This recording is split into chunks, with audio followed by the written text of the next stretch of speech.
യേശു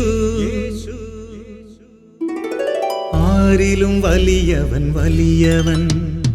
യേശു യേശു ആരിലും വലിയവൻ വലിയവൻ. ആരിലും വലിയവൻ വലിയവൻ. സൗഖ്യദായകൻ പാപമോചകൻ. സൗഖ്യദായകൻ പാപമോചകൻ. യേശുവേകരക്ഷകൻ. യേശുവേകരക്ഷകൻ. കരുണാമയൻ സ്നേഹഗായകൻ. കരുണാമയൻ സ്നേഹഗായകൻ.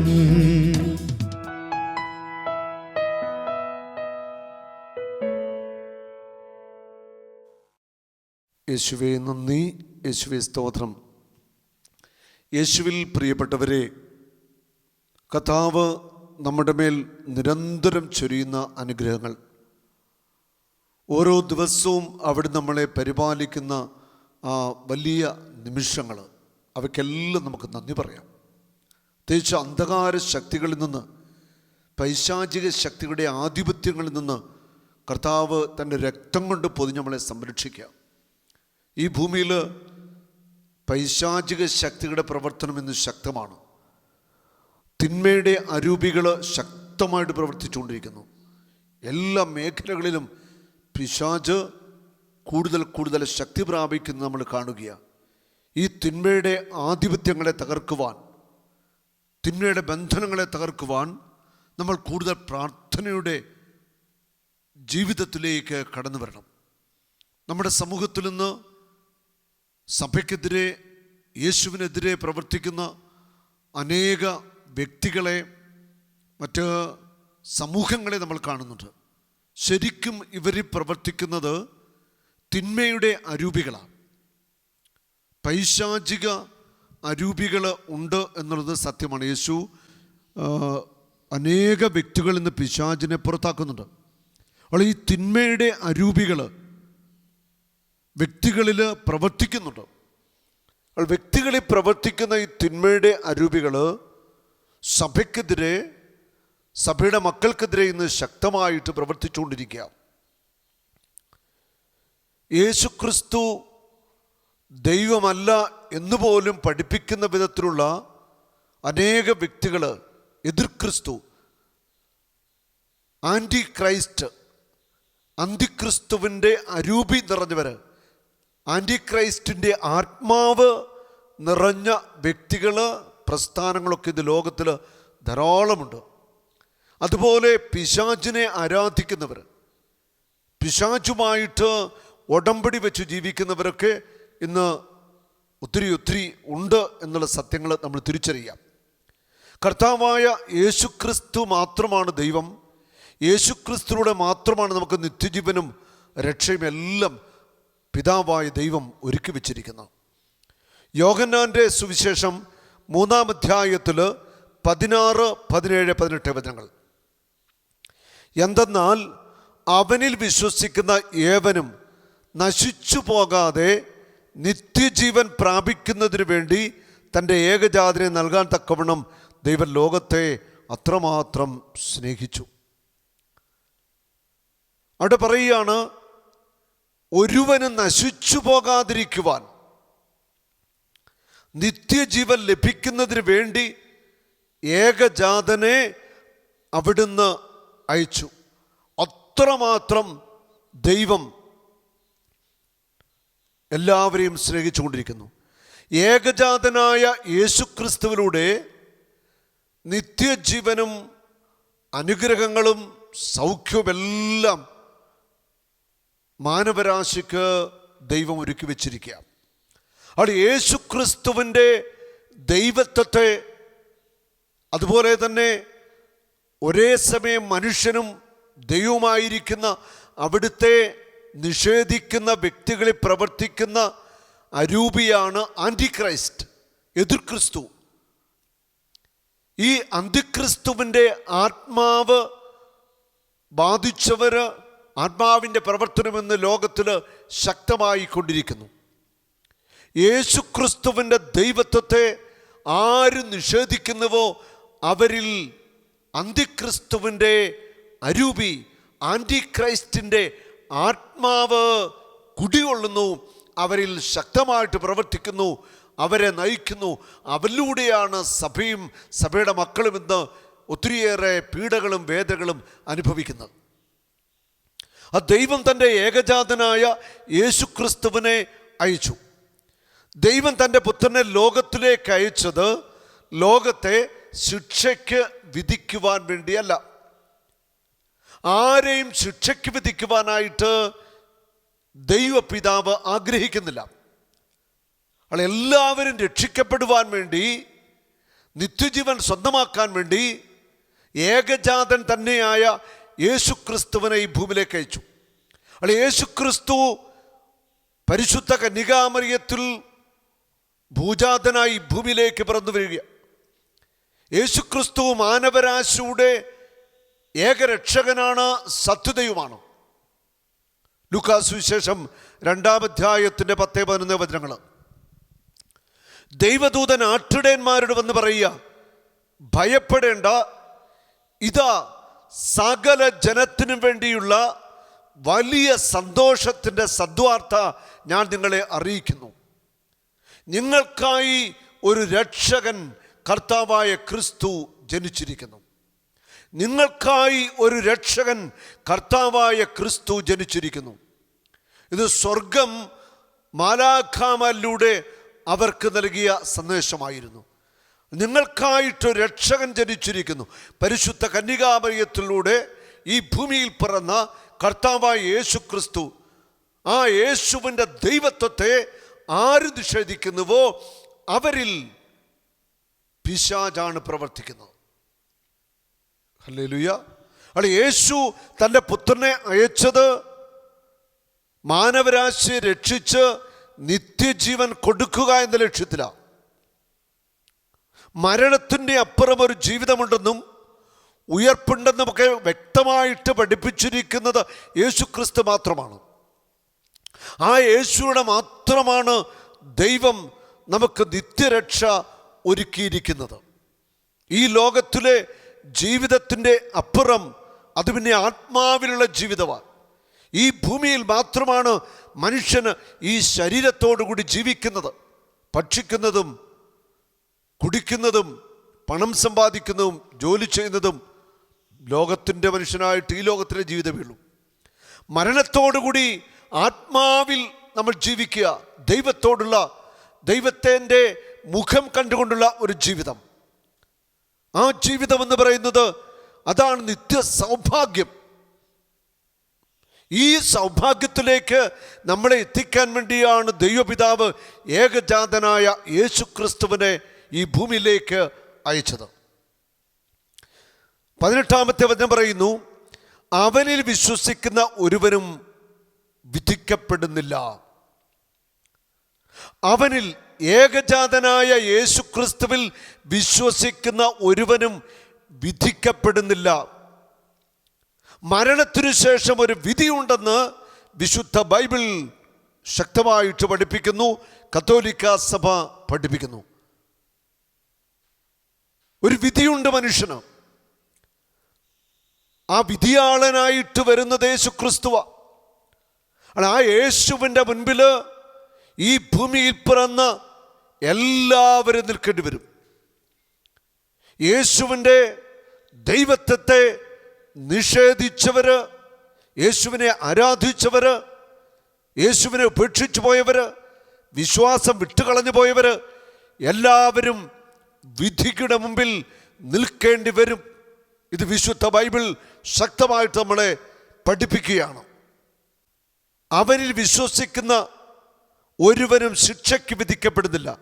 വിശ്വസിക്കാത്തവനോ ദൈവത്തിൻ്റെ ഏകജാതൻ്റെ നാമത്തിൽ വിശ്വസിക്കായിക മൂലം നേരത്തെ തന്നെ ശിക്ഷയ്ക്ക് വിധിക്കപ്പെട്ടിരിക്കുന്നു. ആ വചനത്തിലൂടെ നമ്മൾ മനസ്സിലാക്കുന്നത് വിധി നടന്നു കഴിഞ്ഞിരിക്കുന്നു. ഏകജാതനായ യേശുക്രിസ്തുവിൽ നീ വിശ്വസിക്കുന്നില്ലെങ്കിൽ നിന്റെ വിധി നടന്നു കഴിഞ്ഞു. ആ വിധി എന്താ? അത് നിത്യ നരകമെന്ന വിധിയാ. യേശുക്രിസ്തുവിൽ വിശ്വസിക്കാത്ത ഒരു വ്യക്തിക്ക്, യേശുവിനെ രക്ഷകനായി നാഥനായി അംഗീകരിക്കാത്ത ഒരു വ്യക്തിക്ക് സ്വർഗത്തിൽ പ്രവേശിക്കുക സാധ്യമല്ല. യേശുക്രിസ്തു ദൈവമാണെന്ന് ആര് ഏറ്റുപറയുന്നുവോ അവരിലാണ് പരിശുദ്ധാത്മാവ് പ്രവർത്തിക്കുന്നത്. യേശുവിനെ ആര് എതിർക്കുന്നുവോ അവരിൽ പ്രവർത്തിക്കുന്നത് ഈവിൾ സ്പിരിറ്റാണ്, ആൻറ്റി ക്രൈസ്റ്റിൻ്റെ ആത്മാവാണ്, തിന്മയുടെ അരൂപിയാണ്. 1 കൊരിന്തോസ് 8-6 നമുക്ക് ഒരു ദൈവമേ ഉള്ളൂ. ആരാണോ സർവവും സൃഷ്ടിച്ചത്, ആർക്കു വേണ്ടിയാണോ നാം ജീവിക്കുന്നത്, ആ പിതാവ്. ഒരു കർത്താവേ നമുക്കുള്ളൂ. ആരിലൂടെയാണോ സർവവും ഉളവായത്, ആരിലൂടെയാണോ നാം നിലനിൽക്കുന്നത്, ആ യേശു ക്രിസ്തു. എല്ലാം സൃഷ്ടിക്കപ്പെട്ടത്, എല്ലാം ഉളവായത്, രൂപീകൃതമായത്, നിലനിൽക്കുന്നത്, ഉണ്ടായത്, ഉണ്ടാകാനിരിക്കുന്നത്, കഴിഞ്ഞു പോയത്, ഇന്നുകൾ വരാനിരിക്കുന്നത് എല്ലാം ക്രിസ്തുവിലൂടെ മാത്രമാണെന്ന് ദൈവത്തിൻ്റെ വചനം നമ്മളെ പഠിപ്പിക്കുന്നു. സർവവും ഉളവായത് യേശുവിലൂടെയാണ്. ആരിലൂടെയാണോ നാം നിലനിൽക്കുന്നത്, ആ യേശു ക്രിസ്തുവിലൂടെ മാത്രം. കർത്താവായ യേശു ക്രിസ്തുവാണ് ഏക സത്യദൈവം. അവൾ യേശു ക്രിസ്തുവിൻ്റെ ദൈവത്വത്തെ, മനുഷ്യാവതാരത്തെ, പീഡാസഹനത്തെ, ഉയർപ്പിനെ, രണ്ടാം വരവിനെ ആര് നിഷേധിക്കുന്നുവോ, നിഷേധിക്കുന്ന വ്യക്തികളിൽ, സമൂഹങ്ങളിൽ പ്രവർത്തിച്ചു കൊണ്ടിരിക്കുന്നത് ആൻറ്റി ക്രൈസ്റ്റാണ്, എതിർ ക്രിസ്തു, എതിർ ക്രിസ്തുവിൻ്റെ ആത്മാവാണ്, അത് പിശാചാണ്. വ്യക്തമായിട്ട് വിശുദ്ധ ബൈബിൾ നമ്മളെ പഠിപ്പിക്കുകയാണ്. ദൈവത്തിൻ്റെ ജനമേ, നാം ഉണരണം. ദൈവത്തിൻ്റെ ആത്മാവിൽ നിറഞ്ഞ് ജ്വലിക്കുന്നവരാകണം.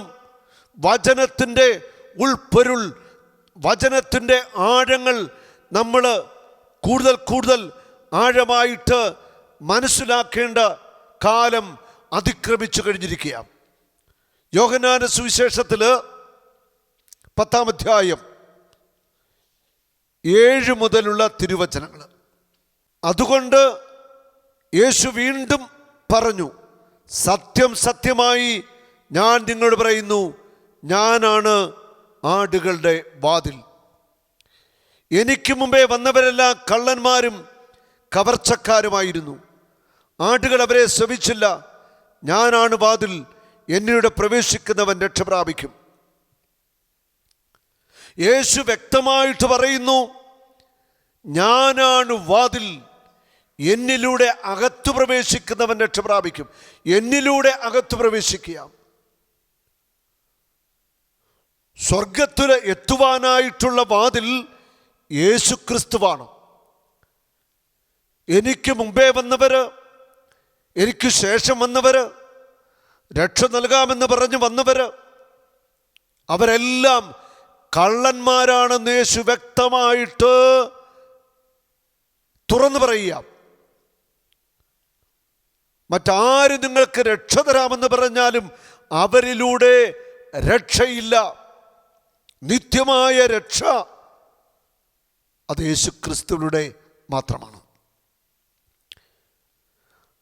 എന്നിലൂടെ അകത്തു പ്രവേശിക്കുന്നവൻ രക്ഷ പ്രാപിക്കും. അവൻ അകത്തു വരികയും പുറത്തു പോവുകയും ചെയ്യും. മേച്ചിൽ സ്ഥലം കണ്ടെത്തും. മോഷ്ടിക്കാനും കൊല്ലാനും നശിപ്പിക്കാനുമാണ് കള്ളൻ വരുന്നത്. ഞാൻ വന്നിരിക്കുന്നത് അവർക്ക് ജീവൻ ഉണ്ടാകാനും അത് സമർത്ഥമായി ഉണ്ടാകാനുമാണ്. മോഷ്ടിക്കുവാനും കൊല്ലുവാനും നശിപ്പിക്കുവാനാണ് കള്ളൻ വരുന്നത്. ഈ കള്ളൻ ആദ്യമേ പറയുന്ന നുണ എന്താണെന്നറിയാമോ?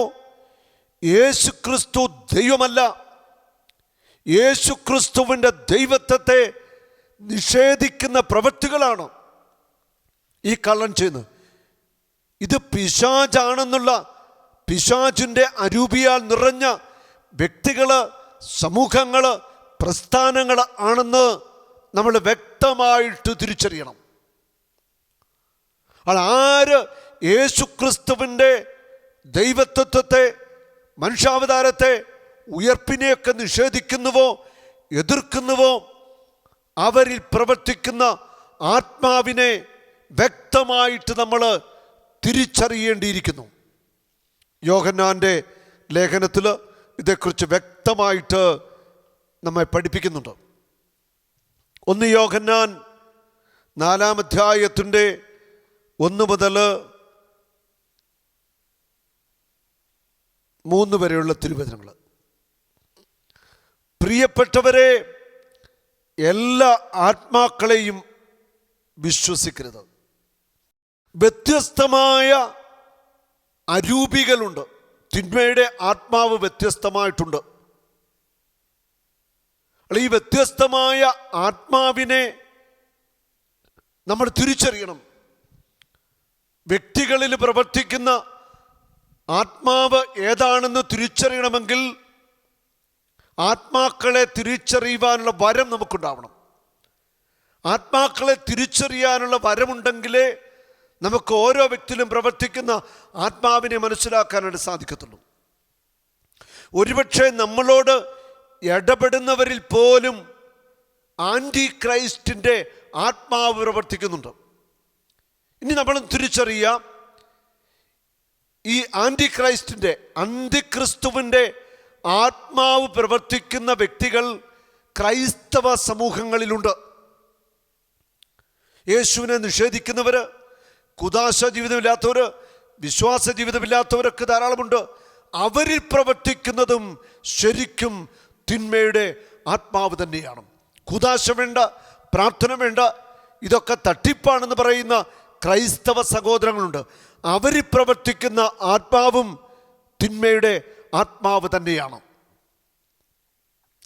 ആത്മാക്കളെ പരിശോധിച്ച് അവ ദൈവത്തിൽ നിന്നാണോ എന്ന് വിവേചിച്ച് അറിയണം.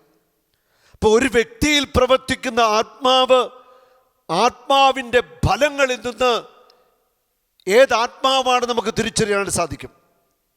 ദൈവത്തിൻ്റെ ആത്മാവ് പ്രവർത്തിക്കുന്ന ഒരു വ്യക്തിയുടെ ദൈവാത്മാവിൻ്റെ ഫലങ്ങളാണ് പുറത്തു വരുന്നത്. തിന്മയുടെ ആത്മാവ് ഒരു വ്യക്തി പ്രവർത്തിക്കുന്നുണ്ടെങ്കിൽ ആ വ്യക്തിയിലൂടെ തിന്മയുടെ ഫലങ്ങൾ തന്നെ പുറത്തു വരും. കുറച്ചു നാളൊക്കെ അത് ഒളിച്ചു വെച്ചൊക്കെ മറച്ചു വെച്ച് പ്രവർത്തിക്കാൻ പറ്റുന്നിരിക്കും, എന്നാലും അത് വെളിയിൽ വരും. അപ്പോൾ ഏത് വ്യക്തിയിൽ ഏത് ആത്മാവാണ് പ്രവർത്തിക്കുന്നതെന്ന് തിരിച്ചറിയാൻ നമുക്ക് ജ്ഞാനം വേണം, വിവേകം വേണം. പല വ്യാജ പ്രവാചകന്മാരും ലോകത്തിലെങ്ങും പ്രത്യക്ഷപ്പെട്ടിരിക്കുന്നു. ഈ വ്യാജപ്രവാചകന്മാരുടെ പൊതു സ്വഭാവം എന്താണ്? യേശുക്രിസ്തുവിൻ്റെ ദൈവത്വത്തെ നിഷേധിക്കുക. ഈ വ്യാജപ്രവാചകന്മാർ മറ്റു മതങ്ങളിലുണ്ട്. ആ ദൈവത്വത്തെ, യേശുവിൻ്റെ ദൈവത്വത്തെ നിഷേധിക്കുന്നു. യേശു മനുഷ്യനായി പിറന്നിട്ടില്ല, യേശു ദൈവമല്ല എന്ന് പറയുന്ന വ്യക്തികൾ കള്ളപ്രവാചകന്മാർ തന്നെയാണ്. അങ്ങനെ പറയുന്ന കള്ളപ്രവാചകന്മാരുടെ, അങ്ങനെയുള്ള ആത്മാവ് ബാധിച്ച വ്യക്തികളുടെ എണ്ണം കൂടിക്കൊണ്ടിരിക്കുക. ലോകത്തിലെങ്ങും ഇങ്ങനെയുള്ള കള്ളപ്രവാചകന്മാർ പ്രത്യക്ഷപ്പെട്ടിരിക്കുന്നു. ദൈവത്തിൻ്റെ ആത്മാവിനെ നിങ്ങൾക്ക് ഇങ്ങനെ തിരിച്ചറിയാം. യേശുക്രിസ്തു ശരീരം ധരിച്ചു വന്നുവെന്ന് ഏറ്റുപറയുന്ന ആത്മാവ് ദൈവത്തിൽ നിന്നാണ്. ദൈവത്തിൻ്റെ ആത്മാവിനെ എങ്ങനെ തിരിച്ചറിയാം? യേശുക്രിസ്തു ശരീരം ധരിച്ചു വന്നു. മനുഷ്യമക്കളുടെ പാപത്തിന് അവൻ പരിഹാരമായി തീർന്നു. അവൻ സഹിച്ചു, മരിച്ചു, അടക്കപ്പെട്ടു, ഉയർത്തെഴുന്നേറ്റു, പിതാവിൻ്റെ വലതുഭാഗത്തിരിക്കുന്നു, വീണ്ടും വരും. ഇത് സമ്മതിക്കുവാൻ നീ തയ്യാറുണ്ടോ? നിന്നിൽ പ്രവർത്തിക്കുന്ന ദൈവത്തിൻ്റെ ആത്മാവാ. ഈ വിശ്വാസ സത്യത്തെ നീ എതിർക്കുന്നോ? അതാരുമാവട്ടെ, എതിർക്കുന്ന വ്യക്തികളിൽ പ്രവർത്തിക്കുന്നത് ഈവിൾ സ്പിരിറ്റാണ്, പൈശാചിക ദുരാത്മാവാണ്, അന്തിക്രിസ്തുവിൻ്റെ സ്പിരിറ്റാണ്. ഹല്ലേലൂയ. യേശുവിനെ കർത്താവായി ഏറ്റുപറയാത്ത ആത്മാവ് ദൈവത്തിൽ നിന്നല്ല. യേശുവിനെ ഏറ്റുപറയാത്ത, യേശുവിനെ കർത്താവും രക്ഷകനുമായി ഏറ്റുപറയാത്ത ആത്മാവ് ദൈവത്തിൽ നിന്നല്ല. അപ്പോൾ പിന്നെ എവിടെ നിന്നാ? പിശാചിൽ നിന്നാണ്. അപ്പോൾ വ്യക്തമായി യേശുവിനെ കർത്താവായി രക്ഷകനായി ഏറ്റുപറയാത്ത വ്യക്തികളിൽ പ്രവർത്തിക്കുന്ന ആത്മാവ് തിന്മയുടെ ദുരാത്മാവാണ്. യേശുവിനെ ഏറ്റുപറയാത്ത ആത്മാവ് ദൈവത്തിൽ നിന്നല്ല. ആരേശുവിനെ കർത്താവായി രക്ഷകനായി ഏറ്റുപറയുന്നുവോ അവരിൽ ദൈവത്തിൻ്റെ പരിശുദ്ധാത്മാവ് പ്രവർത്തിക്കുന്നു. ഏറ്റുപറയാത്തവരിലോ എതിർ ക്രിസ്തുവിൻ്റെ ആത്മാവ് പ്രവർത്തിക്കുന്നു. വരാനിരിക്കുന്നുവെന്ന് നിങ്ങൾ കേട്ടിട്ടുള്ള അന്തിക്രിസ്തുവിൻ്റെ ആത്മാവാണ് അത്. ഇപ്പോൾ തന്നെ അത് ലോകത്തിലുണ്ട്. നോക്കൂ, അന്തിക്രിസ്തുവിൻ്റെ ആത്മാവാണിത്. ഇപ്പോൾ തന്നെ അത് ലോകത്തിലുണ്ട്. അപ്പോൾ ലോകത്തിൽ അന്തിക്രിസ്തുവിൻ്റെ ആത്മാവുണ്ടെന്ന് യോഹന്നാൻ ശ്ലീഹ വ്യക്തമായിട്ട് നമ്മളെ മനസ്സിലാക്കി തരികയാണ്. അന്തിക്രിസ്തുവിൻ്റെ ആത്മാവ് ലോകത്തിലുണ്ട്. ഈ അന്തിക്രിസ്തുവിൻ്റെ ആത്മാവ് വ്യക്തികളിൽ പ്രവേശിച്ച് പ്രവർത്തിക്കും, വ്യക്തികളെ കീഴ്പ്പെടുത്തും. അങ്ങനെ വ്യക്തികളിൽ പ്രവർത്തിക്കുന്ന ഈ അന്തിക്രിസ്തുവിൻ്റെ ആത്മാവ് യേശുവിൻ്റെ സഭയെ തകർക്കാനായിട്ട് നിരന്തരമായിട്ട് പ്രവർത്തിച്ചുകൊണ്ടിരിക്കുന്നു. പല വിധത്തിൽ പ്രവർത്തിച്ചുകൊണ്ടിരിക്കുകയായിരുന്നു. നമ്മൾ ഈ സത്യം മനസ്സിലാക്കണം. അപ്പോൾ ഓരോ വ്യക്തിയിലും പ്രവർത്തിക്കുന്ന ആത്മാവ് ഏതാണെന്ന് വ്യക്തമായിട്ട് നമ്മൾ തിരിച്ചറിയേണ്ട സമയം അതിക്രമിച്ചു കഴിഞ്ഞിരിക്കുകയാണ്.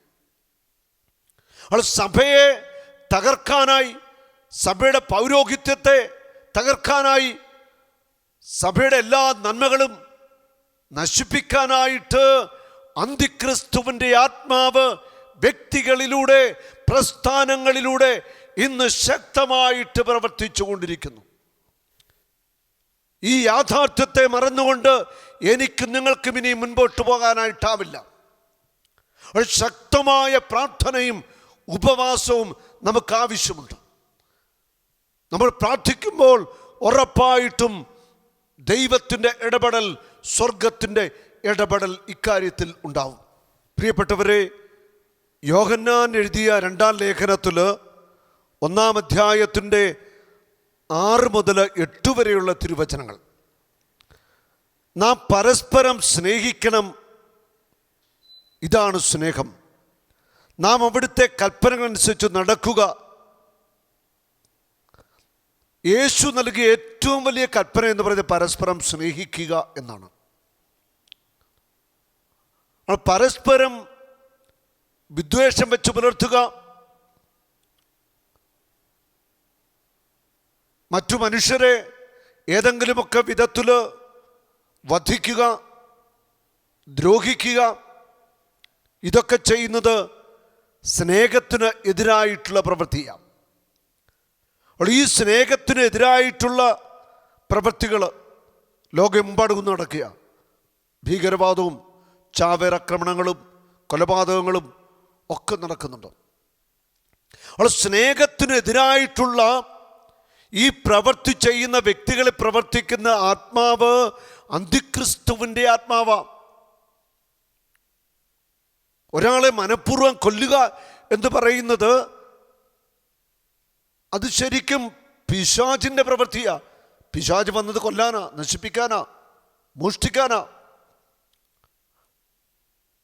സ്നേഹത്തിന് വിരുദ്ധമായ പ്രവൃത്തികളിലേക്ക് വ്യക്തികൾ നയിക്കപ്പെടുന്നുവെങ്കിൽ അവരിൽ പ്രവർത്തിക്കുന്ന ആ സ്പിരിറ്റിൻ്റെ പവർ ഏറ്റക്കുറച്ചുണ്ടാവാം.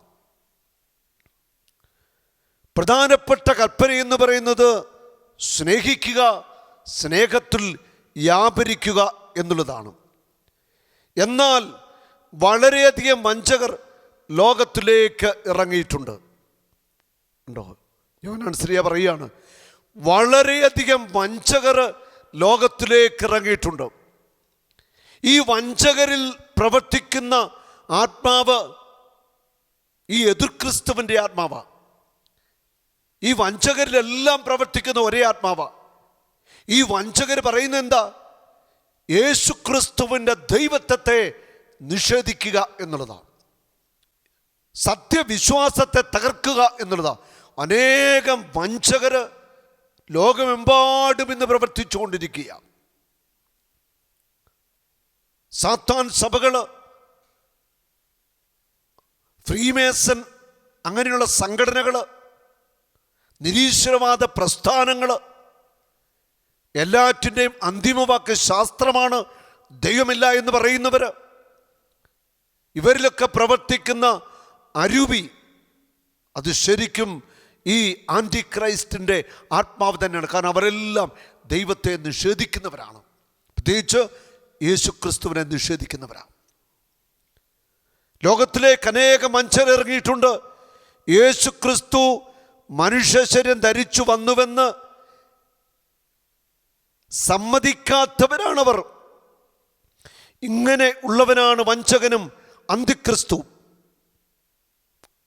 അവരാണ് വഞ്ചകര്, അവരാണ് അന്തിക്രിസ്തുവിൻ്റെ ആത്മാവ് ബാധിച്ചവർ. അവരെവിടെയും എതിർക്കുന്നത് യേശുവിനെയാണ്, യേശുവിൻ്റെ രക്ഷാകര പദ്ധതിയെയാണ്. ഇതിനെ എതിർത്തുകൊണ്ട് ഇന്ന് ലോകമെമ്പാടും വഞ്ചകരായിട്ടുള്ള ഈ അരൂപി ബാധിച്ചവർ പ്രവർത്തിച്ചുകൊണ്ടിരിക്കുകയാണ്. പ്രത്യേകിച്ച് അവർ മീഡിയയിലൂടെയൊക്കെ ശക്തമായിട്ടൊന്ന് പ്രവർത്തിക്കുന്നു.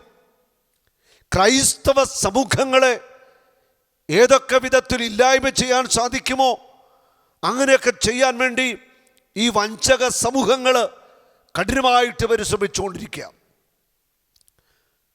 അല്ല, ആൻറ്റി ക്രൈസ്റ്റ് ഒരു വ്യക്തിയാണ് എന്ന് നമ്മൾ ചിന്തിക്കരുത്.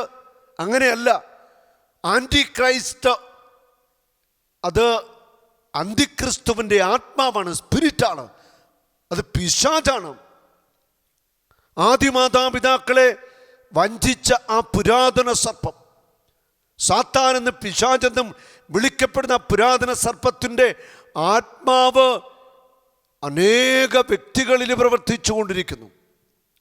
അവർ ആ സ്പിരിറ്റ് കൂട്ടായിട്ടിന്ന് സഭയ്ക്കെതിരെ പ്രവർത്തിച്ചു കൊണ്ടിരിക്കുന്നൊരു കാലഘട്ടമാണ്.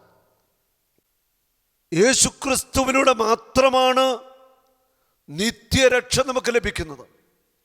യേശുക്രിസ്തുവിനെ സ്വന്തം രക്ഷിതാവായി അംഗീകരിച്ച് ഹൃദയത്തിൽ സ്വീകരിച്ചാൽ നിനക്ക് രക്ഷയുണ്ട്. അല്ലെങ്കിൽ നീ നേരത്തെ തന്നെ ശിക്ഷയ്ക്ക് വിധിക്കപ്പെട്ടവരുടെ ഗണത്തിലായിരിക്കും. ഹല്ലേലൂയ. വിശുദ്ധ ബൈബിൾ അനുസരിച്ച് സ്വർഗമുണ്ട്, നരകമുണ്ട്, ശുദ്ധീകരണ സ്ഥലമുണ്ട്. അന്ത്യവിധി യേശു വരും, അതോടെ ശുദ്ധീകരണ സ്ഥലം അവസാനിക്കുകയാണ്. പിന്നെ സ്വർഗം, നരകം. അല്ല, യേശു ക്രിസ്തുവിനെ രക്ഷകനായി നാഥനായി ഹൃദയത്തിൽ സ്വീകരിക്കാത്തവർ, രക്ഷകനായി യേശുവിനെ നിഷേധിച്ചവർ, അവർ ശിക്ഷാവിധിയിലായി കഴിഞ്ഞുവെന്ന് വചനം പറയുന്നു. യേശുവിനെ രക്ഷകനായിട്ട് നീ അംഗീകരിച്ചേ മതിയാവൂ, യേശുവിനെ ഹൃദയത്തിൽ സ്വീകരിച്ചേ മതിയാവൂ. അങ്ങനെയെങ്കിൽ നിത്യരക്ഷയുണ്ട്, നിത്യതയിൽ നമുക്ക് ദൈവത്തോടു കൂടിയായിരിക്കാം. സഭയെ തകർക്കുവാൻ, സഭാമക്കളുടെ വിശ്വാസത്തെ തകർക്കുവാൻ, പൗരോഹിത്യത്തെ തകർക്കുവാൻ വിശ്വാസികൾ ജാഗ്രതയുള്ളവരാകണം. ഈ വലിയ ഒരു പ്രതിസന്ധി ലോകം മുഴുവൻ ഉണ്ട്. അതിൻ്റെ പിന്നിൽ പ്രവർത്തിക്കുന്ന ശക്തി പിശാചാണ്. കാരണം പിശാച് എന്നും പ്രവർത്തിക്കുന്നത്, നാരകീയ ശക്തി എന്നും പ്രവർത്തിക്കുന്നത് കർത്താവിൻ്റെ സഭയ്ക്കും സഭയുടെ മക്കൾക്കും എതിരായിട്ടാണ്. ഇത് നമ്മൾ തിരിച്ചറിഞ്ഞ് കൂടുതൽ പ്രാർത്ഥിക്കാം, കൂടുതൽ ജാഗ്രതയുള്ളവരായിരിക്കാം. ഇതേക്കുറിച്ച് കൂടുതൽ ബോധ്യങ്ങൾക്ക് വേണ്ടി എല്ലാവരും ദൈവത്തിൻ്റെ ആത്മാവിനോട് പ്രാർത്ഥിക്കുക. സഭയ്ക്ക് വേണ്ടി, സഭയുടെ മക്കൾക്ക് വേണ്ടി, പൗരോഹിത്യത്തിന് വേണ്ടിയൊക്കെ നമുക്ക് ദൈവസന്നിധിയിൽ നിരന്തരം പ്രാർത്ഥിച്ചുകൊണ്ടിരിക്കാം. കർത്താവ് നിങ്ങളെല്ലാവരെയും സമൃദ്ധമായി അനുഗ്രഹിക്കട്ടെ. ആമേൻ. യേശുവേ യേശുവേ നീ മാത്രം ഉന്നതൻ, യേശുവേ യേശുവേ നീ മാത്രം രക്ഷകൻ.